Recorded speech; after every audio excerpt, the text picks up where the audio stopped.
Bonjour tout le monde. Lundi de la 6e semaine de Pâques.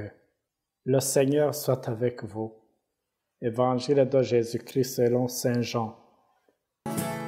Alléluia, Alléluia, Alléluia, Alléluia. Gloire à toi, ô Seigneur.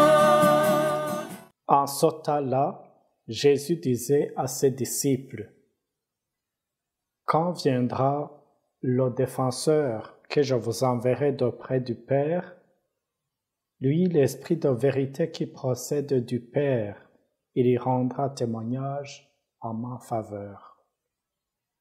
Et vous aussi, vous allez rendre témoignage, car vous êtes avec moi depuis le commencement. Je vous parle ainsi pour que vous ne soyez pas scandalisés. On vous exclura des assemblées, bien plus. L'heure vient où tous ceux qui vous tueront s'imagineront qu'ils rendent un culte à Dieu. Ils y feront cela parce qu'ils n'ont connu ni le Père ni moi. Eh bien, voici pourquoi je vous dis cela.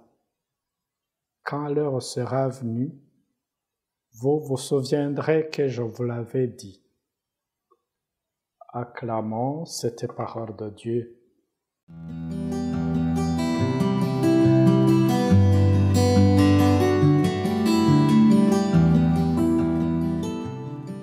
Quand viendra le défenseur que je vous enverrai d'auprès du Père, lui, l'Esprit de vérité qui procède du Père, il y rendra témoignage en ma faveur. Jésus promet à ses disciples un défenseur. Pourquoi un défenseur? Il y a un défenseur quand il y a une menace ou un danger et que la personne n'est pas capable de se défendre toute seule. La mission des disciples n'est jamais facile. En effet, la bonne nouvelle n'est pas accueillie par tout le monde. Vous savez que dans le monde, il est dit « toute vérité n'est pas bonne à dire ». Or, le Christ envoie ses disciples et nous envoie aujourd'hui pour annoncer la bonne nouvelle, pour dire toute la vérité, même sur ce qui ne va pas. Souvent, nous avons peur des conséquences de cette vérité-là. Jésus nous invite à être des témoins de la vérité.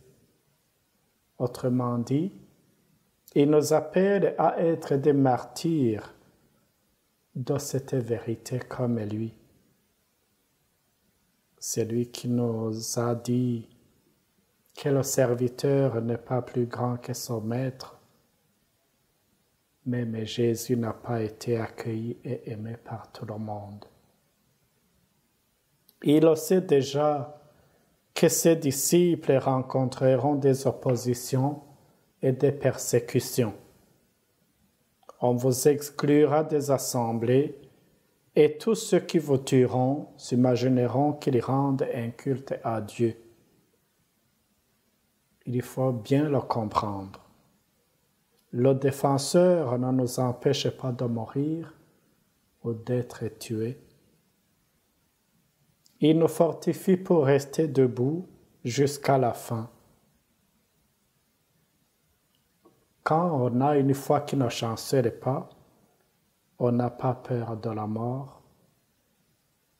D'ailleurs, la mort devient un passage pour entrer dans la vraie vie, dans la vie éternelle. Tout ce que Jésus disait, c'est déjà arrivé ici et là dans le monde. Pensons à tous ces chrétiens méprisés, persécutés ou même tués dans beaucoup de pays.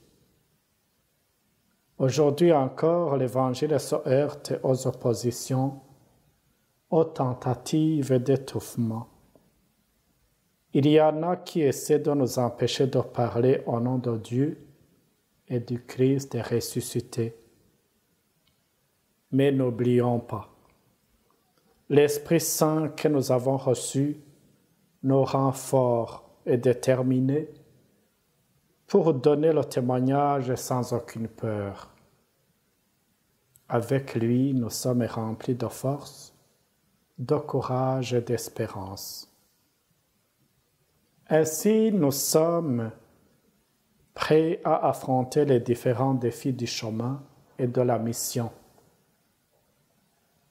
Le chrétien authentique, dont la présence embarrasse, se retrouve dans un véritable combat pour garder sa foi intacte dans un monde occupé ou hostile.